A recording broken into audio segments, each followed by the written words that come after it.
Pasangan Ganjar dan Ahok sangat berpeluang mengalahkan siapapun yang akan dimajukan oleh partai politik lain, baik oleh Partai Nasdem atau oleh Istana.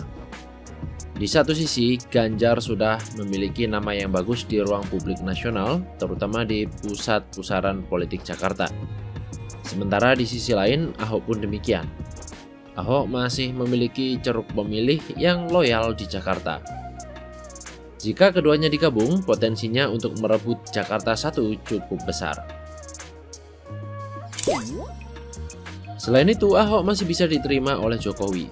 Jadi, Ahok bisa menjadi jembatan bagi Jokowi untuk tetap menjaga relasi baik dengan PDIP di satu sisi, dan memberikan dukungan yang tertunda kepada Ganjar di sisi lain. Jadi, jika kandidat yang didukung Istana ternyata harus kalah, Jokowi dan Istana masih bisa menerimanya karena masih ada Ahok dan Ganjar di Jakarta, ketimbang harus memilih Anies.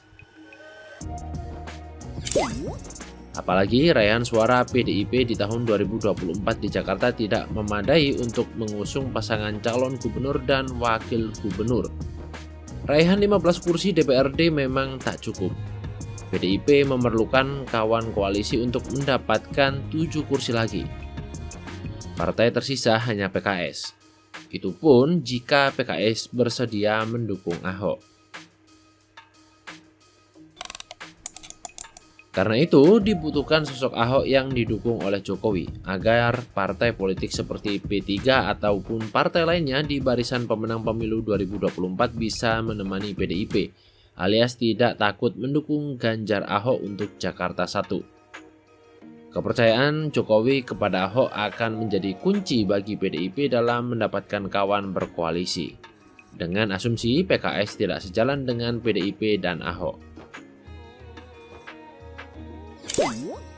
Nah, jika Ganjar bisa memenangkan posisi Jakarta Satu, maka peluang Ganjar untuk bertahan sebagai capres potensial di tahun 2029 sangat besar. Eksistensi Ganjar di ranah politik nasional akan terjaga selama 5 tahun ke depan. Sorot media akan selalu didapat tanpa diminta.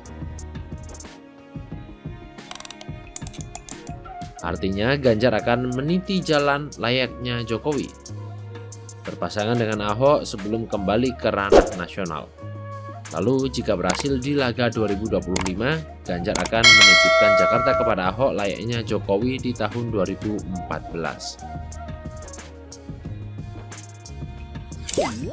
Namun secara teknis Ganjar akan seperti Anies, yakni berperang dingin dengan Istana yang jaraknya tak jauh dari kantor Gubernur Jakarta.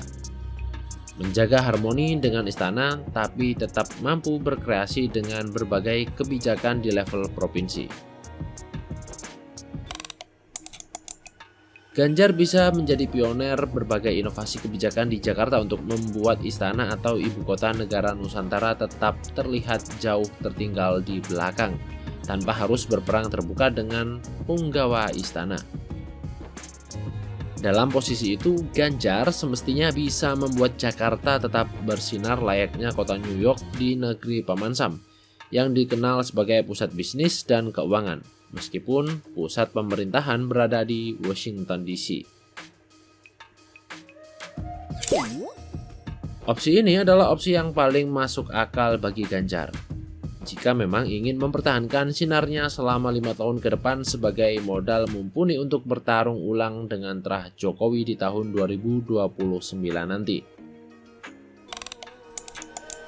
Artinya, opsi ini hanya berlaku jika Ganjar memang tetap ingin maju di tahun 2029. Jika tidak, tentu ceritanya akan lain lagi.